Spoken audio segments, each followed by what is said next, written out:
Bonjour à toutes et à tous et bienvenue sur la chaîne de Topo TV. Ce soir, nous sommes avec les étudiantes et étudiants du GSI qui fêtent ses 10 ans cette année. Pour l'occasion, une grande soirée avec de nombreuses activités sont organisées.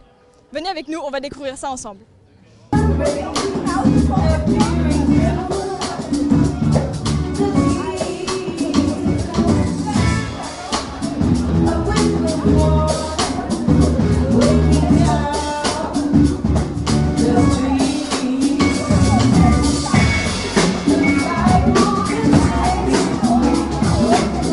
Salut, comment tu t'appelles? Je m'appelle Valentin. Enchanté Valentin, je vois que tu es serveur. Comment ça se passe un peu cette soirée pour toi?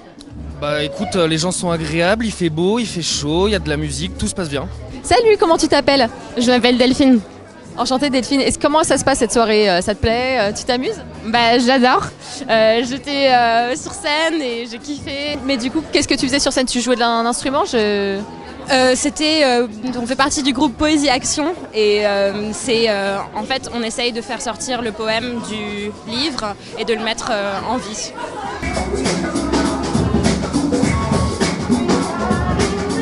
Est-ce que vous passez une bonne soirée? Comment ça se passe pour vous? Franchement, c'est super, il y a une super belle ambiance. Ouais. C'est impec, là, petit jazz comme ça, on est en train de glisser sur le sol et on attend le prochain groupe.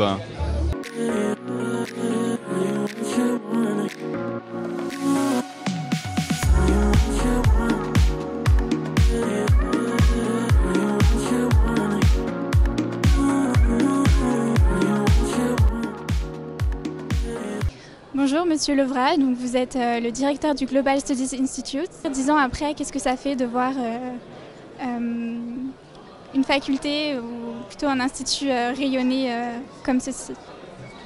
Écoutez, c'est toujours satisfaisant de voir que ça marche, que ça continue à attirer des étudiants.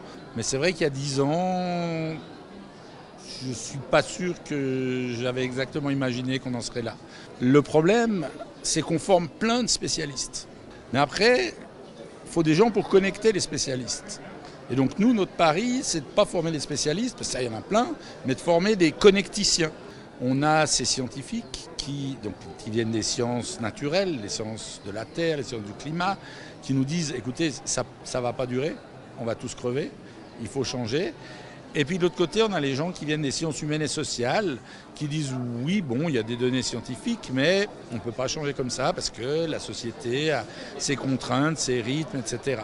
Et donc l'idée, c'est un pari sur l'avenir, c'est de former dès le départ, dès le bachelor, des gens qui sont à la fois formés à cette grammaire, à ce vocabulaire des sciences naturelles et des sciences sociales. Et donc qui vont être bilingues, si on veut, et on espère nous aider à sortir de ce mauvais pas, parce que c'est quand même un peu mal barré.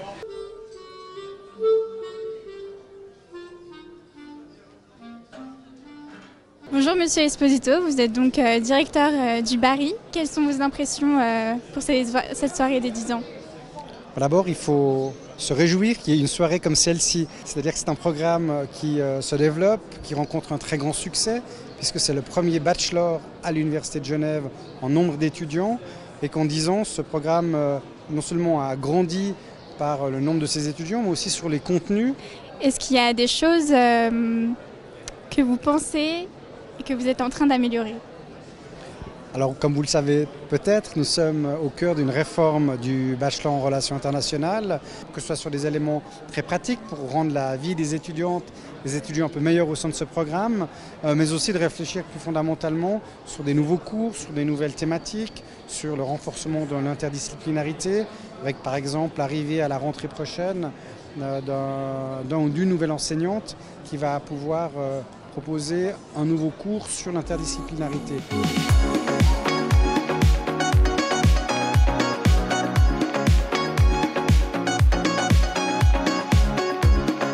Alors, je suis une ancienne étudiante du GSI et du coup quand j'ai su qu'il y avait cette soirée, ça me tenait à cœur d'y venir pour saluer certains anciens.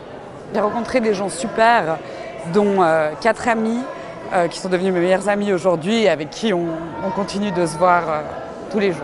D'ailleurs, j'ai entendu dire qu'il y a des clichés sur le GSI qui traînent un peu, comme quoi c'est quelque chose de très général en fait et que ça dépasse pas le niveau collège. Qu'est-ce que tu dirais de ces clichés, toi ? Alors, ça dépasse complètement le niveau collège parce que c'est de l'universitaire. C'est vrai que c'est très généraliste. Ceci dit, actuellement dans le poste que j'ai, c'est clairement un plus parce que c'est interdisciplinaire et que ça nous permet d'examiner un même objet sous différents angles de vue. Ça me permet de le résoudre peut-être autrement. D'accord. Merci beaucoup Amélie pour tes réponses. Et avec plaisir. Profite de ta soirée. Merci. Ces deux cèdres, parmi les plus beaux d'Europe, ont été offerts par Bernard de Jussieu, 1699-1777, démonstrateur de botanique au Jardin du Roi, à son ami Jean-François de Célon, 1707-1790, qui fut ministre de la République de Genève à Paris. Et tous ces endroits deviendront bientôt des îlots assiégés, pour peu que les choses continuent de suivre le cours qu'elles ont pris. Il est interdit de commettre des dégâts, de marcher sur la pelouse et de cueillir des fleurs. Oui, je suppose que vous avez mis en œuvre vos talents ce soir. Qu'est-ce que vous avez fait ce soir pour le GSI?